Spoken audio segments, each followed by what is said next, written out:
Kita di ulang tahun Kabupaten Batang ini, mari kita coba kilas balik tentang akar sejarah budaya Kabupaten Batang, lebih khususnya lagi cikal bakal Kabupaten Batang di era Mataram kuno, yaitu Batang dimulai sejak tahun 1614 yang konon oleh masyarakat dikenal sebagai Kadipaten Leangan.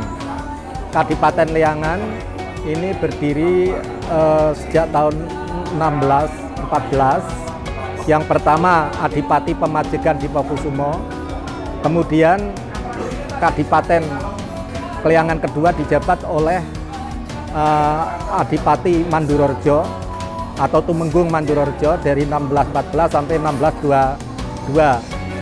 Dari 1622 sampai 1628 itu Tumenggung Uposonto.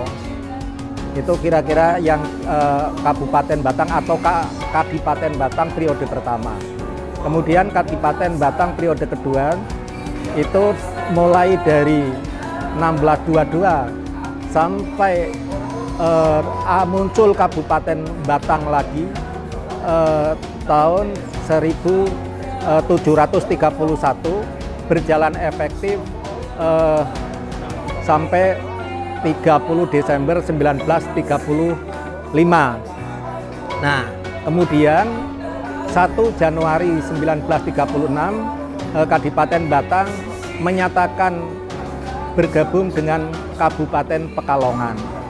Kemudian atas inisiatif Pak Muhari dan teman-teman pada 1946 mengusulkan agar Batang diperjuangkan kembali supaya menjadi kabupaten kembali. Nah, usaha ini berjalan selama 20 tahun. Kemudian atas Undang-Undang Nomor 9 tahun 1965, kemudian Batang berdiri kembali menjadi kabupaten sampai sekarang. Oleh karena itu, marilah dengan ulang tahun Kabupaten Batang ini kita menatap kembali, mulai mencintai daerah Kabupaten Batang ini dengan bangga, dengan senang hati sebagai warga Kabupaten Batang, karena sebuah daerah atau kabupaten tanpa melihat sejarah maka pembangunan ke depan akan menjadi salah kaprah. Karena sejarah itu bagaikan kaca spion. Kalau kita numpak sepeda motor atau naik sepeda motor tanpa spion, kira-kira kita tidak bisa melihat ke belakang. Dengan kita bisa melihat ke belakang, maka kita juga akan mampu melihat Kabupaten Batang ke depan yang lebih baik. Saya kira itu ya.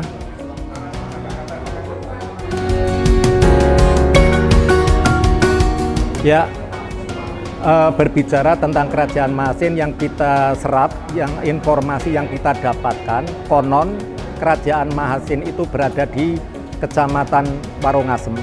Kemudian Kerajaan Mahasin itu mulai bubar atau mulai kosong ketika ada penyerangan dari Airlangga ke Kerajaan Mahasin kurang lebih pada tahun 1035. Nah, kemudian dari jejak-jejak yang bisa kita ketahui, adanya situs atau desa yang namanya Gapuro, di mana desa Gapuro itu sebagai pintu masuk Kerajaan Mahasin tempo dulu. Ini menurut cerita-cerita, baik itu cerita sejarah maupun legenda. Kalau cerita sejarah bisa kita dapatkan dari catatan Tiongkok, di mana Kerajaan Mahasin itu disebut-sebut oleh Kerajaan Tiongkok saat itu. Saya kira itu yang bisa. Assalamualaikum warahmatullahi wabarakatuh. Perkenalkan, nama saya Teko dari komunitas Batang B, yang sejak tahun 2016 saya dengan saudara-saudara se-Kabupaten Batang sering mengadakan telisik sejarah, terutamanya yang berkaitan dengan Kabupaten Batang. Baik berupa kisah tutur yang kami dapatkan dari sesepuh-sesepuh di pelosok Batang maupun literasi-literasi yang ada di perpus yang di Batang, di Kota Pekalongan, Kabupaten Pekalongan sampai ke daerah Kendal. Dan juga kami juga keliling ke situs-situs peninggalan bersejarah yang dalam hal tersebut kami menggunakan sumber dari arkeolog, dari BPJB, dari Pemda yang sudah mengadakan pendataan sejak tahun 2010, 2014, 2013, 2016 dan terakhir kami komunitas Batang B dengan Dinas Pendidikan dan Kebudayaan mengadakan pendataan pada sekitar bulan Juli tahun 2021. Kemudian kami juga mendampingi BPJB Jateng melakukan registrasi nasional atau Reknas benda cagar budaya tingkat nasional. Dalam hal tersebut kami sebagai tim pembantu mendampingi tim BPJB tersebut keliling seluruh Kabupaten Batang. Nah, mengenai momen yang saat ini menjadi hajat pemerintah Kabupaten Batang, yaitu peringatan Hari Jadi Kabupaten Batang. Sebenarnya ingin kami luruskan, bahkan itu sebenarnya sudah bukan rahasia lagi, bukan hal yang tabu, bahwa banyak masyarakat tahu, baik dari informasi media, YouTube, Facebook dan sebagainya, bahwa Kabupaten Batang itu sudah berjalan, sudah berbentuk sebuah pemerintahan itu pada era Mataram Islam itu sudah ada, era Pajang juga sudah ada, era Demak juga sudah ada, bahkan mungkin jauh pada era Medang, era Mataram kuno itu Batang juga sudah ada. Nah, saya mengerucutkan ke pembahasan tentang Batang pada era Mataram Islam. Batang ini adalah wilayah yang sangat penting, terutama dalam hal menyokong atau mendukung tujuan Sultan Agung selaku Raja Mataram pada waktu itu yang akan menyerang ke Batavia, yang pada penyerangan tersebut yaitu dilaksanakan pada tahun 1628. Batang ini disiapkan sebagai sentra penyiapan logistik yang pada legenda itu dikisahkan tentang kiprah seorang tokoh yang namanya Baurekso dengan legenda Bendung Kedung Segowo dan sebagainya. Itu adalah sebuah fakta sejarah yang dikemas dalam sebuah dongeng. Memang yang namanya dongeng itu pasti akan menampilkan sebuah heroik, sebuah yang klinik dan sebagainya. Tapi kalau saya mengambil pelajaran dari sesepuh yang pernah saya temui, bahwa yang namanya sejarah itu khususnya para penggiat-penggiat sejarah itu harus berprinsip mikul dhuwur mendem jero. Jadi tidak semua fakta sejarah itu harus disampaikan secara vulgar. Maka dari itu para seniman-seniman waktu itu mengemas yang namanya sejarah menjadi sebuah dongeng, sebuah lakon wayang dan sebagainya dengan kiasan-kiasan yang berupaya untuk menutupi hal-hal yang bersifat tabu atau merendahkan pribadi orang. Nah, sedikit saya menyampaikan tentang pemerintahan Kabupaten Batang pada era Pajang. Itu transisi dari Demak ke Pajang itu ada penyampaian bahwa ada sebuah kabupaten yang bernama Kabupaten Kleangan yang sekarang ini di Kecamatan Subah. Nah, setelah itu era Mataram itu ada tokoh yang bernama Mandurarejo, itu diyakini sebagai Bupati Batang pertama era Mataram Islam. Yang dari literasi yang sudah kami dapatkan itu sejak tahun 1614. Pengangkatan Mandurojo itu bersamaan dengan pengangkatan Tumenggung Barukso menjadi pemimpin di wilayah pesisir timur. Nah, kenapa kami meyakini hal tersebut? Dari bukti-bukti literasi yang sudah kami dapatkan, pengangkatan sebuah tokoh menjadi pimpinan itu diadakan ketika ada acara kenegaraan. Waktu itu yaitu Pasewakan Agung yang mewajibkan semua pejabat, semua pimpinan daerah yang masuk dalam wilayah sebuah kerajaan itu wajib menghadap. Banyak hal yang dilakukan pada Pasewakan tersebut.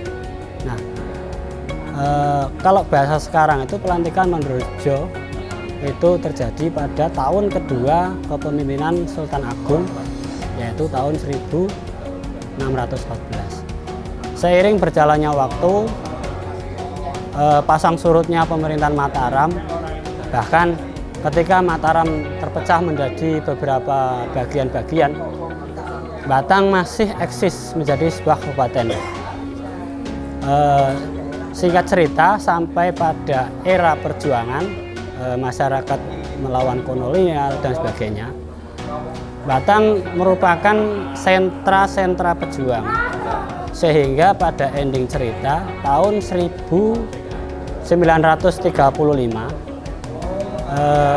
Kabupaten Batang secara resmi dibekukan oleh pemerintah Hindia Belanda dengan keputusan Stablat nomor 632 kalau tidak salah.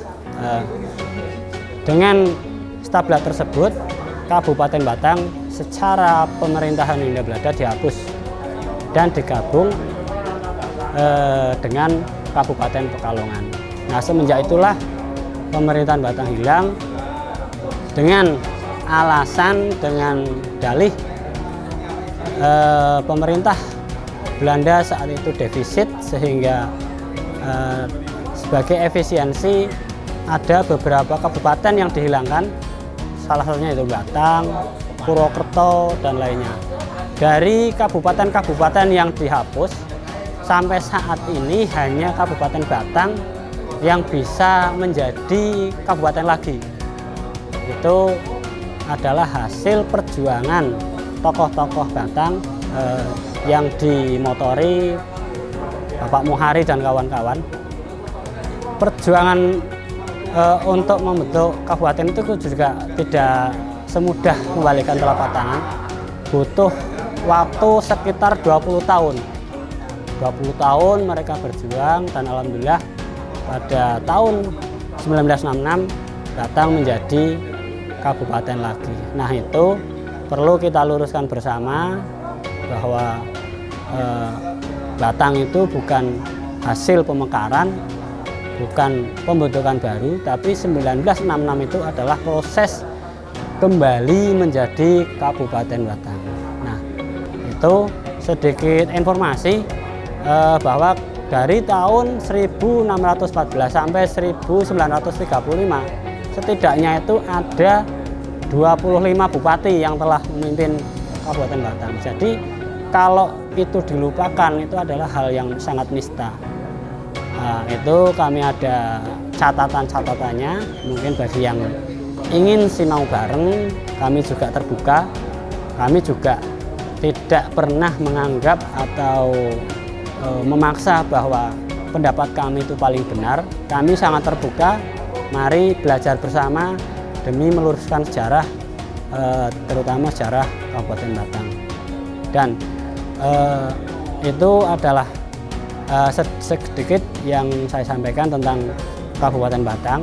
Dan sebenarnya kalau bicara tentang Batang itu tidak ada habisnya. Apalagi kalau kita mau bicara tentang Batang klasik, Batang era Hindu-Buddha. Nah, salah satu yang saya pakai ini, kaos Prasasti Sojomerto, itu adalah salah satu bukti bahwa Batang itu eksis sejak era Hindu-Buddha. Nah, kami ada setidaknya 6 jilid buku tentang data benda cagar budaya yang ada di Kabupaten Batang. Itu dari tahun yang 2010, 2013, 2014, 2016, yang terakhir pendataan tahun 2021. Silahkan mari kita belajar bersama-sama, kita buka diskusi-diskusi demi meluruskan sejarah, dan apabila sejarah itu menjadi pengetahuan bersama, akan kita dapat sebuah pelajaran-pelajaran yang menjadikan motivasi untuk membuat kita lebih baik lagi, menjadi masyarakat yang lebih baik lagi, mengulang lagi kesuksesan-kesuksesan yang pernah ada di Kabupaten Batang. Mungkin itu yang bisa saya sampaikan, kurang lebihnya mohon maaf. Apabila ada hal-hal yang tadi saya sampaikan kurang pas atau kurang berkenan, saya mohon maaf yang sebesar-besarnya dan mohon saya untuk diluruskan. Terima kasih. Salam budaya. Assalamualaikum warahmatullahi wabarakatuh.